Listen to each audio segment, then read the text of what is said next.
কবরের মধ্যে যখন একটা লাশকে রাখা হয়, মৃত ব্যক্তিকে যখন রাখা হয়, 3 দিন পরে, মাত্র 3 দিন পরে তার শরীর থেকে এমন একটা পোকা বের হয়, পায়খানা রাস্তা দিয়ে বের হয়। ওই পোকাগুলা এমন দুর্গন্ধ ছড়ায়, আশেপাশের যত পোকাগুলা আছে সবগুলাকে ডেকে আনে। এক এক করে হাত পা তার শরীরের বডি সবকিছু খেতে থাকে। যে হাত দিয়ে তুমি মানুষকে মেরেছো, যে হাত দিয়ে তুমি জুলুম করেছো, যে হাত দিয়ে তুমি এক স্বাক্ষরে এক কলমে তুমি মানুষের উপরে জুলুম করেছো, বিচারটাকে ঘুরিয়ে দিয়েছো,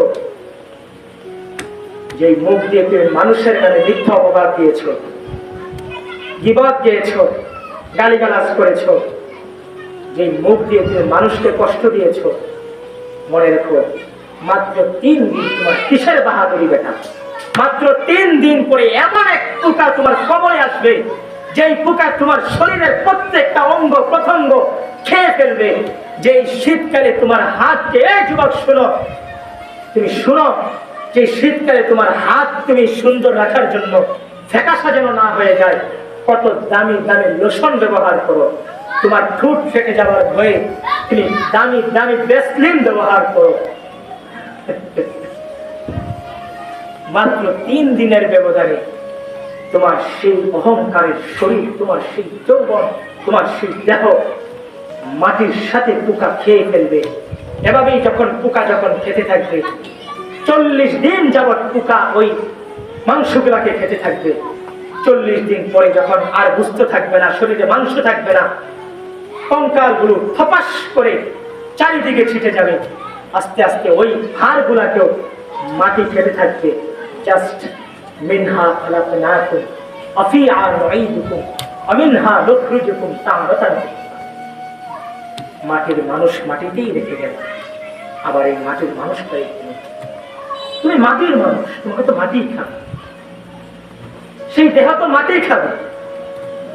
রঙিন এই পৃথিবী, আহা কি সাজে যাবে, এই দেহ কোথায় যাবে, তোমার আত্মীয় স্বজন কোথায় যাবে সেদিন, মনে রাখো। এজন্য মূলত আপনার অনুরোধ করে আপনার পায়ে ধরে ধরে বললাম, যারা নামাজ পড়ো না, হয়তো আগামী বছর আমার বয়ান করার সুযোগ নাও হতে পারে, খুব কষ্ট করে আসছে। আজকে এই মাহফিলে এই বয়ান অনুযায়ী যদি একটা মানুষ যদি আখিরাতের প্রতি ফিরে, ওয়াল্লাহি আমার আখিরাতের জন্য একটা মানুষই আমার যথেষ্ট, একটা মানুষ যথেষ্ট। এজন্য কবরের তোমরা ফিকির করো।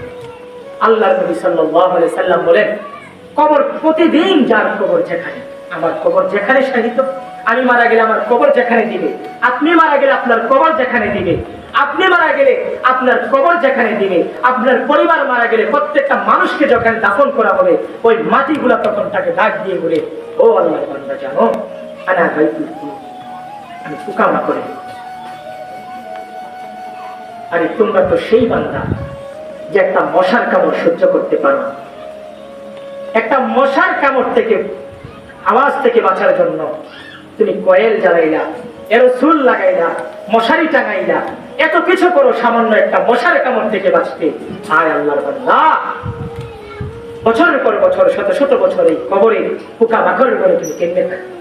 আনা বাইতুল ওয়াহদা, আমি কিন্তু একাকী ঘর, এখানে তুমি কাউরে পাইবা না। আনা বাইতুল দুরবা, আমি কিন্তু অপরিচিত ঘর, এখানে তুমি কাউরে চিনবা না।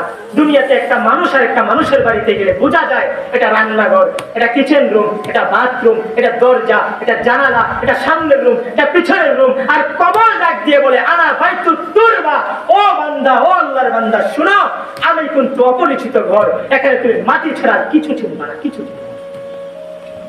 এটা ওই কবর। আল্লাহর নবী সাল্লাল্লাহু আলাইহি ওয়াসাল্লাম স্পষ্টভাবে হাদিসে স্পষ্টভাবে বলেছেন, নাফরমান যখন কবরে 3টা প্রশ্নের জবাব দিতে পারবে না, আল্লাহ তাআলার পক্ষ থেকে তখন বলা হবে, ফাফরিশু মিনান নার ওয়ালবাসুহু মিনান নার ওয়াফতাহু লাহু বাবা ইলান নার। ও ফেরেশতারা, জাহান্নামের নাফরমানের কবরে জাহান্নামের বিছানা বিছায়া দাও, জাহান্নামের পোশাক পরায়া দাও, জাহান্নাম বরাবর একটা দরজা খুলে দাও। নাউযুবিল্লাহ। কেমনে কাটাইবা আব্বা? আর একটা হাদিসে আছে, এমন একজন ফেরেশতাকে পাঠানো হবে, যে ফেরেশতা কানেও শুনে না, চোখেও দেখে না, চোখেও দেখে না, কানেও শুনে না। একটা লোহার মধ্যে একটা বাড়ি দিবে, 7 তবক জমিনের নিচে উঠবে, আবার উঠবে, আবার মারবে, আবার উঠবে, আবার মারবে। ও মুসলমান বলো, মুসলমান বলো, ওই ফেরেশতা যখন তোমাকে মারতে থাকবে, 7 তবক জমিনের নিচে যাবে, আবার উঠবে, আবার মারবে, কিয়ামতের আগ পর্যন্ত যদি এভাবে মারে, ওই ফেরেশতা তো চোখেও দেখে না, কানেও শুনে না, তোমার চিৎকার চেঁচামেচি দেখবে কি বলো বলো। এজন্য অনুরোধ করে, সময় শেষ। আল্লাহ তাআলা আমাদেরকে কবুল করুন। সবাই বলে আমিন, সবাই বলে আমিন। ফিকির করেন ভাইয়া, ফিকির করেন। হযরত ওসমান রাদিয়াল্লাহু তাআলা আনহু কোন কবরের পাশে দিয়ে সামনে দিয়ে গেলে এই পরিমাণ তিনি কাঁদতেন। অন্যান্য সাহাবীরা জিজ্ঞেস করতো, হে আমিরুল মুমিনিন, আপনি কবর দেখে এমন করেন কেন, কান্না করেন কেন বাচ্চাদের মতো? তখন ওসমান রাদিয়াল্লাহু তাআলা আনহু তখন বলছেন যে, ও সাহাবীরা, তোমরা কি জানো না, আউয়ালু মানজিলুম মিন মানাজিলিল আখিরাহ, আখিরাতের প্রথম স্টেশন, প্রথম ঘর হচ্ছে কবর। মান নাজামি, এখানে যে আটকে যাবে সে সব গাড়িতে আটকে যাবে, এখানে যে মুক্তি পাবে সব গাড়িতে মুক্তি পাবে। এই জন্য আমার কবর দেখলে ভয় হয়, আমার কবরে জানি কি হয়। তাই এবার আমার বলার উদ্দেশ্য হইল, আব্বা, মাটির উপর একটা ঘর এত সুন্দর করে সাজাইলাম, টাইলস, সোফা, খাট, এত কিছু দিয়া সুন্দর করে যখন সাজাই দিলাম, মাটির নিচেও তো একটা তোমার ঘর আছে, ঘরের নাম কবর, কি সাজাইলাম?